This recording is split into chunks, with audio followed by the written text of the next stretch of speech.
Welcome to today's reading from the Basics of Bhagavad-Gita, based on the teachings of His Divine Grace, Iskcon founder Srila Prabhupada.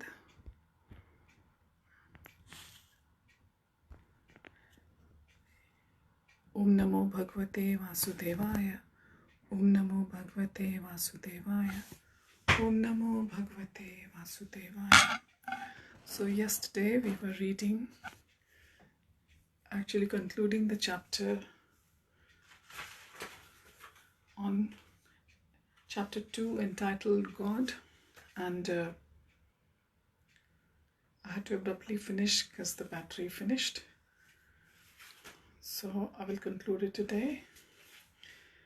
Just to recap, it was said there that in the chapter, as explained earlier, the invocation as well again, as told by my Guru Maharaj, Mukam Karoti Vachalam Pangum Langhete Girim Yat Kripa Tamam Bande Vande Shri Guru Dina Tarin Gurum Dina Tarinam Paramananda Madhavam Shri Chaitanya Ishwaram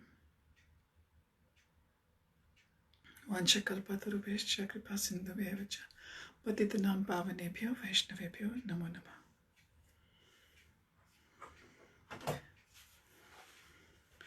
So the conclusion was that in yesterday's chapter, that the God is the supreme controller. Nothing can happen without His sanction. From our experience, we can see that whenever there is a controller, there has to be a personality. The government controls the life of the citizens, which is in turn under the control of the Prime Minister.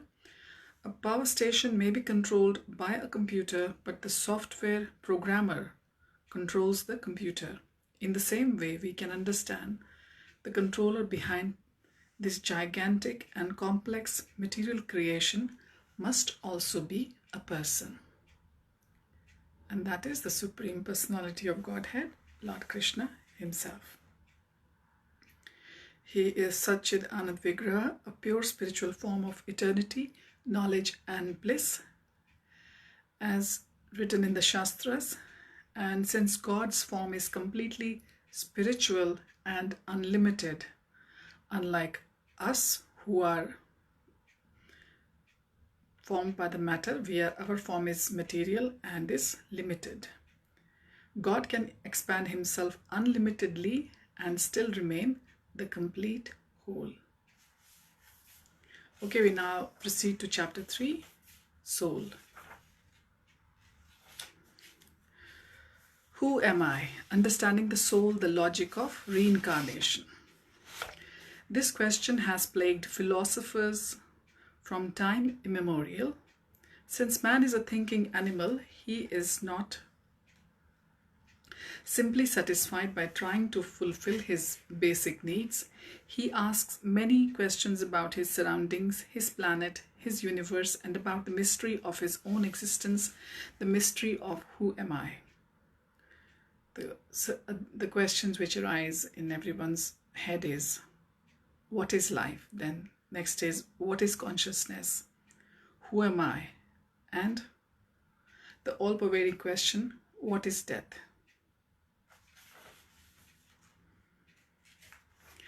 A person who wants to live life to its full has to first understand this basic question, who am I? Without which he remains like an animal only satisfied with eating, sleeping, mating, and defending. He does not know the source of his problems, not how to solve them. Modern science deals with this vital question in a very mechanistic manner, stating that man is nothing but a combination of certain material elements, the smallest parts of which are atoms or electrons, which constitute the origin of life. According to modern science, life is the result of a series of transformations of non-living matter. This is the theory of evolution, first propounded in recent times by Charles Darwin. Atoms combined to form simple molecules, then by further combinations came more and more complex molecules, and then suddenly, lo and behold, life sprouted from there. The inert matter suddenly became living. So this is the most recent theory which has been propounded by Charles Darwin, which we all read when we were growing, and I'm sure it is still taught in the schools.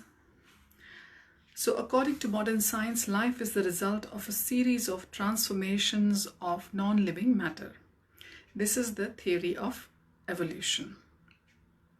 The simplest living organism was thus born. With continued evolution, more complex organisms were produced. As these organisms became better and better through further reproduction and adaptation, this evolution structure ultimately produced all forms of life that ever existed on earth, finally reaching its apex in man. And all this is believed to have been accomplished without intelligent direction. Atheistic thinkers today are using this evolution theory to try to establish that there is no need to believe in a personal God. After all, life has simply evolved from chemicals by chance and simple physical laws operating over an immense span of time. Hence, the modern scientific conception of the self or I is that we are simply a collection of atoms and molecules, and all our emotions, thought processes, and so on are simply certain physiological changes taking place within the body. But am I a simple bunch of atoms? Is this really life? Thankfully, some thoughtful scientists are not so convinced. Nobel laureate Albert Zent, spelled as S-Z-E-N-T,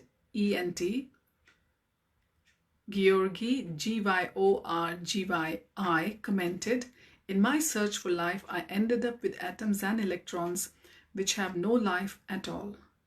And somewhere along the line, life has run out through my fingers." And then, what is death? The law defines death as the absence of life. But no clear understanding exists today on the exact nature of life.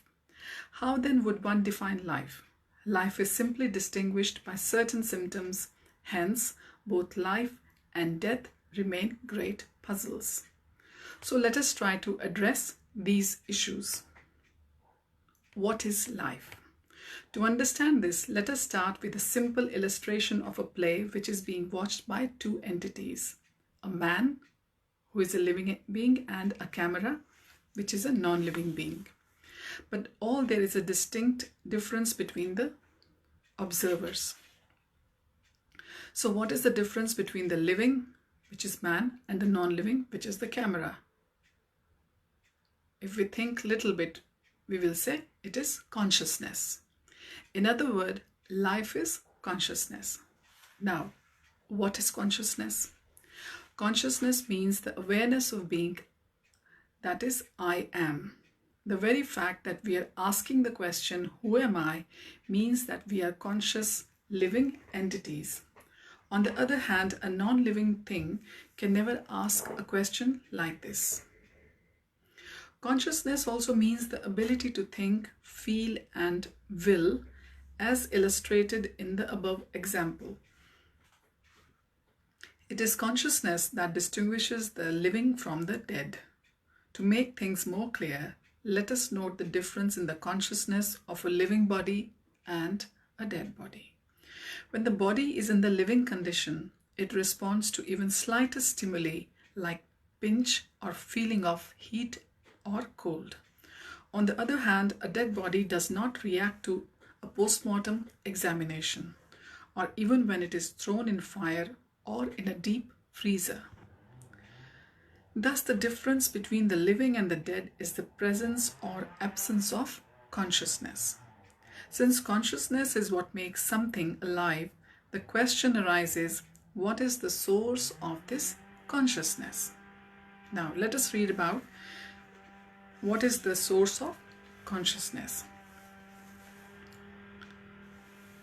As we have seen above, modern science believes that consciousness is produced merely by the interaction of molecules and chemicals.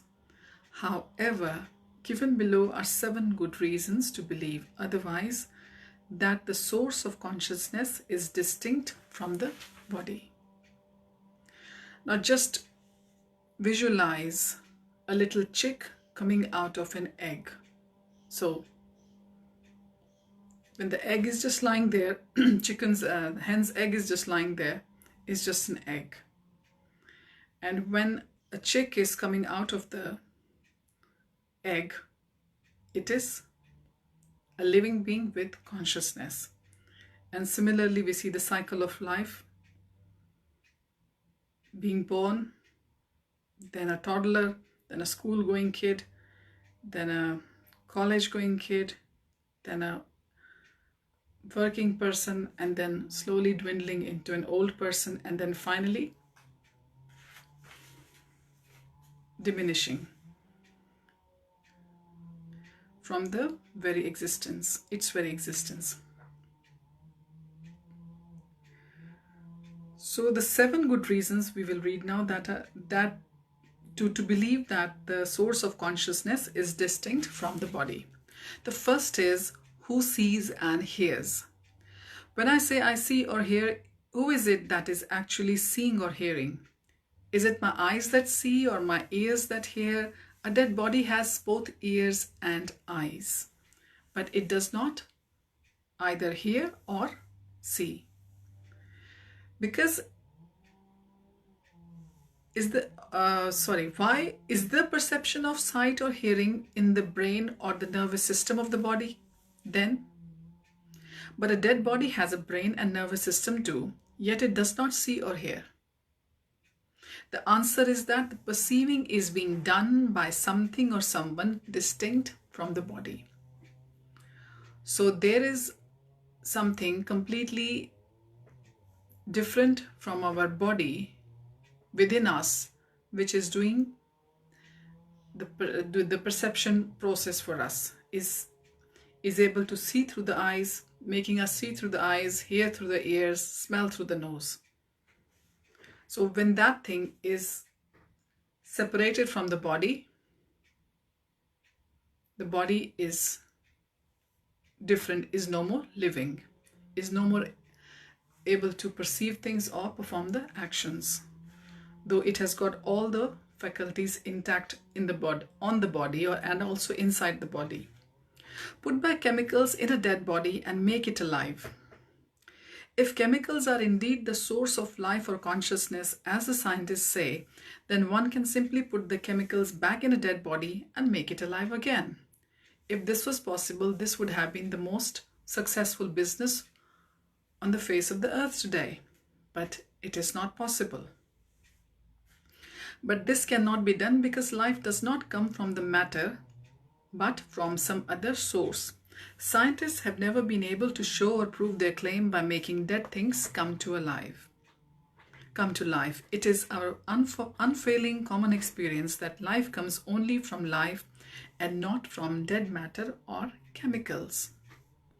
We have heard of the bodies being frozen in certain countries. I don't know if it's in every country at the moment or just in the rich countries, where the loved ones or the people who died, they hope that one day that scientists will be able to make them alive again.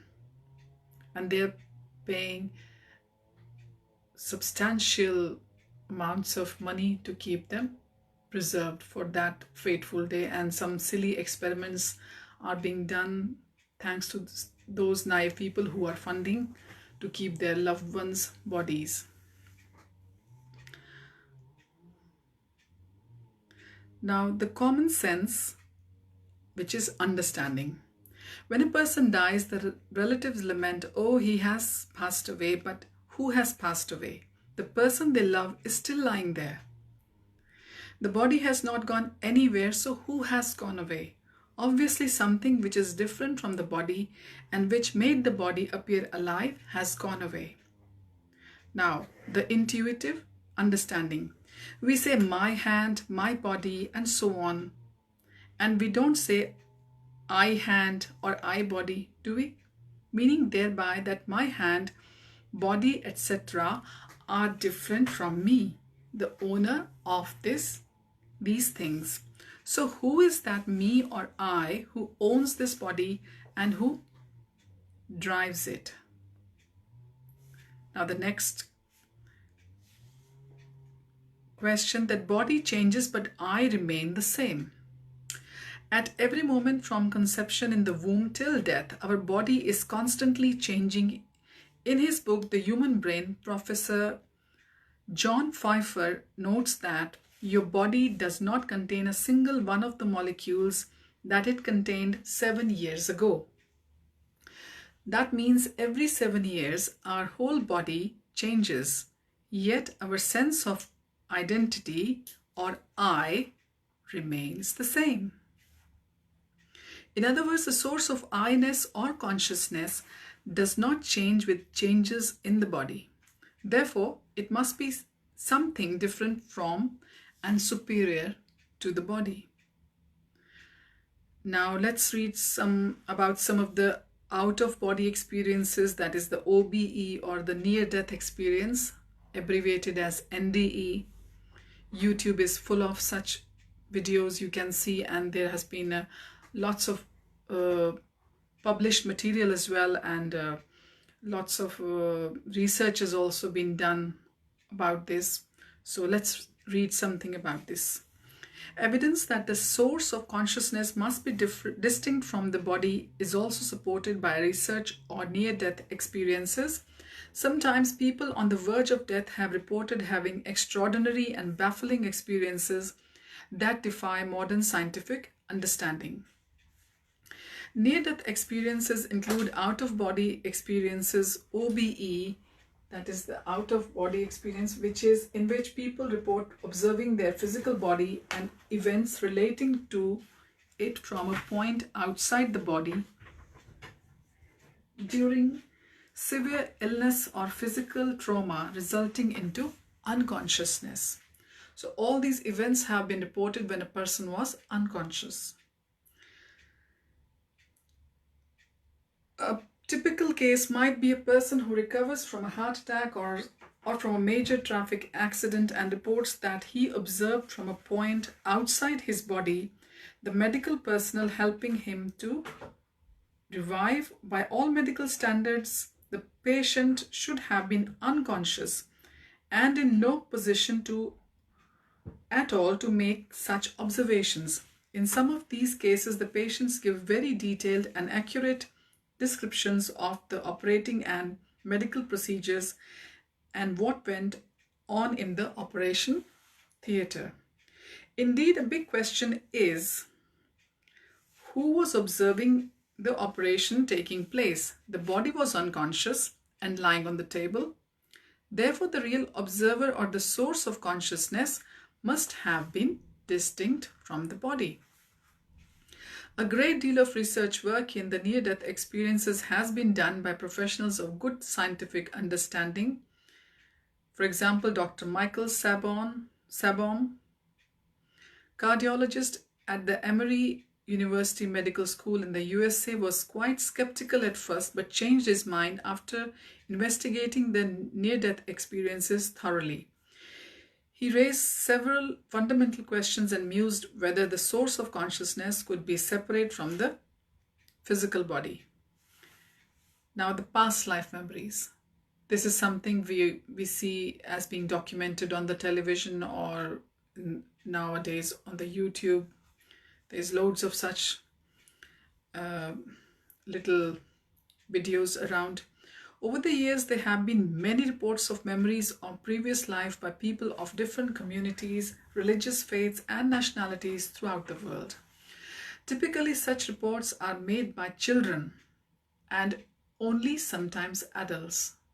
So it's worth noting that most of these experiences of past lives have been made by the children, and rarely an adult has made mention of them, and include detailed and accurate descriptions and identification of people, places, and events of their previous lives.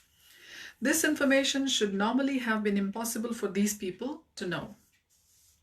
Many of these reports have been confirmed by rigorous and unbiased studies by professionals like Dr. Ian Stevenson of Virginia, USA, who has taken great care to check the possibility of fraud and deception. In one of his works, 20 Cases of Suggestive Reincarnations, Dr. Stevenson reports the case of Shukla, the daughter of a Bengali railway worker. When she was very young, she would cradle a pillow in her arms like a doll and call it by the name Meenu. She behaved as if Meenu were her daughter and also spoke of Meenu's father and his two brothers. According to Shukla, they all lived in Bhatpara and she insisted her parents take her there. Shukla's father investigated and learned that there had lived in Bhatpara a woman named Meenu, who had died a few years before, leaving behind a baby daughter named Meenu. Shukla's father became convinced his daughter had previously lived as Mana. When Shukla was brought by her family to Bhatpara, she led them to the house where Mana had lived, and from that group of over 30 strangers, she picked out Mana's husband, mother-in-law and brother-in-law, as well as the girl Meenu. These details and many others were extensively researched and corroborated. In other report, a copy of Xenoglossy, Dr. Stevenson cites the case of an American woman living in Philadelphia who was regressed hypnotically and manifested the personality of a Swedish farmer. She spoke fluent Swedish, although she had no prior contact with Swedish in her present life.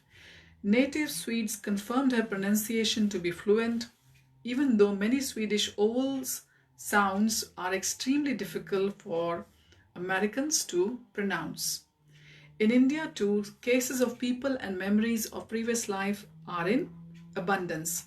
Some of these cases have received prominent coverage in the media. The Vedic scriptures are also replete with histories of people with past life memories and also descriptions of multiple lives of particular individual. For instance, in the Srimad Bhagavatam, the great sage Narad Muni narrates to his disciple Vyasadeva, the compiler of the Vedas, most prominent among them Bhagavatam, Srimad Bhagavatam, the episodes from his previous life as the young son of a maidservant. So Narad Muni also remembered his previous life, where he came from. Another well-known history is that of Maharaj Bharat, after whom the land is known as Bharatvarsh, who became a deer in his next life, and in the birth thereafter he was born in the family of Brahmanas. In his births as a deer and a Brahmana, he clearly remembered his life as Maharaj Bharat. So what conclusions can we draw from these narrations, both present and ancient, Indian and Western? So the conclusion is, consider this, that at death the body, including the contents of the brain, is fully destroyed. What then is connecting link between the previous life and the present life? It must obviously be something that is different from the body, which is not destroyed when the previous body is destroyed, and which is transferred to the new body after the destruction of the previous body. So something which has come from the previous body, which obviously got destroyed through cremation, burial, or we can say that the Zoroastrian way of disposing their dead, feeding them to animals. Anyway, it will be destroyed because the matter doesn't last forever. So when the matter is destroyed, how come something was transferred from the previous body to the new body, which started from the smallest form? The studies of Dr. Stevenson and others give convincing evidence that there is a conscious self that is distinct from the body and that it can travel from one physical body to the next. So this has been seen in the studies of Dr. Stevenson of USA. So if consciousness is distinct from the body, then what is actually the source of this consciousness? Now, the moment we all are waiting for, the Bhagavad-Gita gives the answer. Soul is the source of consciousness. In the Bhagavad-Gita, Lord Krishna explains that the source of the consciousness is the spirit soul or the Atma. which is eternal. In Hindi we say Shashwat, and it's spiritual. And this is Adhyatmik. We have seen above 7 good reasons to believe that the source of consciousness is distinct from the body. Just to give a quick recap of those 7 reasons are, the first was, who am I? Secondly, what is life? Third, what is consciousness? Fourth, what is the source of consciousness? And then we spoke about the near-death experiences and the intuitive understanding, and how the scientists, they tried putting chemicals in the body, but the body didn't come alive. So what does Bhagavad-Gita says? Now we see the most conclusive and compelling reason, the statement of the Bhagavad-Gita that the spirit soul is the source of consciousness. Bhagavad-Gita, as we have seen earlier, is Shabd Praman. That is, it is in the form of scripture, in the form of written word. That is infallible wisdom, free from defects, because it is the word of God. Therefore, it provides us with the most clear and authoritative answer to the mystery of consciousness. In other words, why do we accept that soul exists and it is the source of consciousness? There are so many logical reasons, but the ultimate answer is because the Bhagavad Gita says so, because it's the Shabd Praman. Lord Krishna explains in Bhagavad Gita that the eternal soul distributes consciousness throughout the body.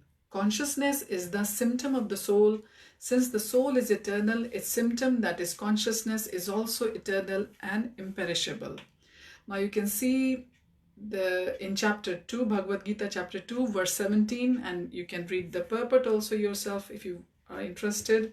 The shlok goes like this. The verse is, Avinashi tu tad vidhi yena sarvam idam tatam vinasham avyayasya yasya na kaschit kartam arhati. To be indestructible. No one pervades the entire universe, even though the sun is located at one point far, far away from us. Now next, there's a verse from the Mundaka Upanishad, Canto 3, chapter 1 and verse 9. Esho anur atma chetasa veditavyo yasmin pranaha pancharaha I don't know if it's supposed to be ch or sa. I would just say sa. Pansaraha samivivesha pranesh chittam sarvam otam prajanam yasmin vishuddhe vibhavati esh atma. Translated as, the soul is atomic in size and can be perceived by perfect intelligence. This atomic soul is floating in the 5 kinds of air, that is Pran, Apan, Vyan, Saman and Udan. The soul is situated within the heart and it spreads its influence all over the body of the embodied living entities. When the soul is purified from the contamination of the 5 kinds of material air, its spiritual influence is exhibited. For those who still persist in asking how they can understand that the soul exists when they cannot see it, here is the answer. We can understand the presence of the soul within the body even though we cannot see it by the presence of its symptom, namely consciousness. Just as we can understand the presence of the sun while seated in a room by the presence of sunshine, or just as a doctor can diagnose the disease of a patient by simply studying the symptoms. The fact that the soul cannot be seen with our eyes is not important. We have already seen in the introduction section of this book that Pratyaksha Praman is highly undependable and is not independently capable of leading us to the perfect knowledge. So let us accept Lord Krishna's statement in the Bhagavad Gita and easily find true knowledge. The answer to the question, Who am I therefore is, I am the eternal spirit soul. I am not the material body. Now there's some other questions, other qualities of the soul. We will continue reading tomorrow. I will just start on one. The first one, which is from the scriptures, is that the soul is eternal. Na jayate mriyate va kadachin nayam bhutva bhavita va na bhuyah ajo nityah shashvato yam purano nahanyate hanyamane sharire. This is from chapter 2, verse 20, Bhagavad-Gita, translated as, for the soul there is neither birth nor death at any time. He has not come into being, does not come into being, and will not come into being. The soul is unborn, eternal, ever-existing and primeval. The soul is slain. The soul is not slain when the body is slain. The second one is the soul is imperishable. Nainam chindanti shastrani, nainam dahati pavakah, na chainam kledyanti yapo, na shoshyati marutah. Again from chapter 2 Bhagavad Gita, verse 23, translated as, the soul can never be cut into pieces by any weapon, nor burned by fire, nor moistened by the water, nor withered by the wind. Third one is the soul is eternally and individual. From verse 12, chapter 2 Bhagavad Gita, the soul never loses its identity even after the death or liberation. Natvav evaham jatu nasham natvam neme janadhipaha nachaiva na bhavishyamaha sarve vayam atah param. Translated as, never was there a time when I did not exist, nor you, nor all these kings, nor in the future shall any of us cease to be. This was when Krishna was speaking to Arjun on the battlefield, answering to Arjuna's lamentation of not being ready to fight in the battlefield. The fourth is the size of the soul. The soul is extremely tiny in size. It is said to be the dimension of 1/10,000 the tip of the hair. Balagra sata shata bhagasya shatadha kalpitasya cha bhago jivah sa vijeneyah sa chanantyaya kalpate. This is from the Shvetaswara Upanishad, chapter 5, verse 9. Which when translated is, when the upper point of the hair is divided into 100 parts, and each of such part is further divided into 100 parts, divide the top of the tip of the hair into 100 and divide each of those hundreds into 100 parts further. Each such part is the measurement of the dimension of the spirit soul. So this is the dimension of the spirit soul, so tiny. So when someone leaves this world, the doctors, the nurses who are surrounding them, the loved ones, whoever, the strangers, wherever one leaves their soul, nobody can see. This is how Lord has done all the arrangement. And we can just imagine how big is Paramatma, who is next to the soul, because I think Paramatma also, what I'm saying, I think Paramatma also exits the body same time as the soul. So it's so minute.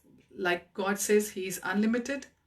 So He can be smallest of the smallest and biggest of the biggest. That is the dimension of the soul. 1/10,000 the tip of a hair. The soul is amazing. The tiny soul powers the small body of a germ as well as the huge body of an elephant. It is truly amazing. This is from chapter 2, verse 29 Bhagavad Gita. Ascharya vad pashyati kaschid enam ascharya vad vadati tathaiva chanyah ascharya chainam anyah shrunoti Shrutvapi enam vedana chaiva kaschit. Translated as, some look on the soul as amazing, some describe him as amazing, and some hear of him as amazing, while others, even after hearing about him, cannot understand him at all. Now, I think it won't be fair if I leave it here. We will just read a little bit about this. This is what is death. Having answered the question, what is life? Answer, life is spirit, soul, the Atma. We are now in a position to answer the question, what is death? The answer is very simple. Death is the departure of the spirit soul from the material body. That's all. The soul is the real person, the I who resides within this body. And when the soul leaves, the body perishes. Sometimes a person lapses into coma or an unconscious state prior to death. This indicates that while the nature is urging the soul to leave the body, the soul is struggling to remain there due to attachment. Finally, however, sooner or later, the soul will have to depart. It is very painful to read these lines to me because they reflect some very personal experiences here. Now, this body is always dead. Surprising as it may sound, this is true. The body is simply dead matter. The body was always dead. It is now dead and it will remain so in the future. It is only the soul that is alive. Our understanding of death will be more complete when we understand this. It is the presence of the soul within the body that makes the body appear alive and exhibit symptoms of consciousness. Here is the good example to understand this point. The body is like a car and the soul is like the driver of the car. The car moves, produces sound and exhibits what appears to be symptoms of life to an ignorant eye. But actually the car, even though moving, is always dead. It is only because the driver is present there can the car do all these things. Similarly, it is only because the soul is present within the body that the body can walk, talk, eat and so on, and all the while the body remains dead. The body is actually just a lump of flesh, bones, chemicals and so on. The market value of all the chemicals that make up the body is only few hundred rupees. But we are willing to spend lakhs of rupees to preserve the body. Why? Because it is the soul that gives value to the body, and when the soul leaves the body is immediately disposed of by the relatives. The body ceases to have value anymore. Then no amount of manipulation of the chemicals and organs can revive the body because the soul has already departed. So we will continue from here tomorrow and we'll read more about the soul, the comparison between the spirit, soul and the matter. And I wish you all a very blissful day ahead. Thank you both Narayan, Keshav, Prabhu and Shamita joining me. I'll see you all tomorrow. Hare Krishna.